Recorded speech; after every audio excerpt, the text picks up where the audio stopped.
Isha të terapia djalit pasi Rama përmendi shqiptarët mbledhin $151.000 për nënën dhe të birin me autizëm. Ditën e djeshme një nën me djalin në saj autik u prekën nga ujë me piper që policia hodhi pas tensioneve në protest. Ajo ka deklaruar pas ngjarjes se ka qenë duke ikur në shtëpi.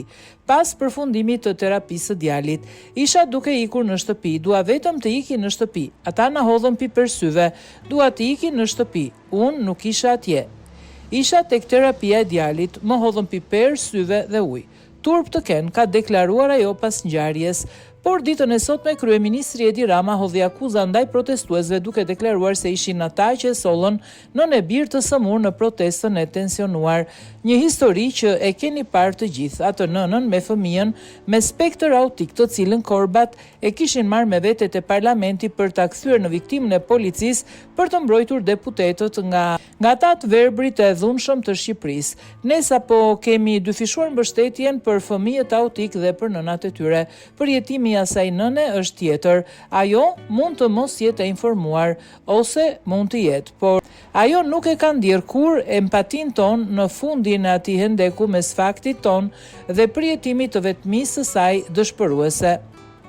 Në fund të ndekut u futën sorra dhe korbat, dorën e solidaritetit të tyre hipokrit për ta marrë me vete te parlamenti me të njëjtin manual që përdorin terroristët që i përdorin si mburoj teksa sulmonin me maska policinë e shtetit, e vun para kamerave, e përdhunuan dhe nxorën në Mexhilis për t'i qarë hallin.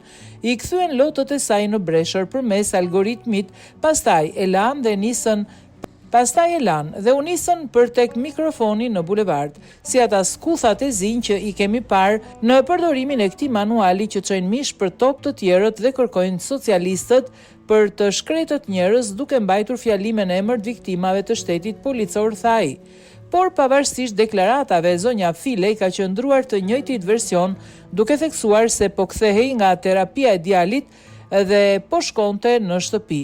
E gjithë situata e krijuar, historia e kësaj nëne dhe djali i saj me spektrin autik prekën zemrat e shqiptarëve të cilët nëpërmjet një GoFundMe kanë mbledhur $151.000. Deklaratën e Ramës e ka ripostuar edhe kryeministri i Partisë Demokratike Sali Berisha, i cili e ka shoqëruar me videon e nënës me djalin me një reagim të tij.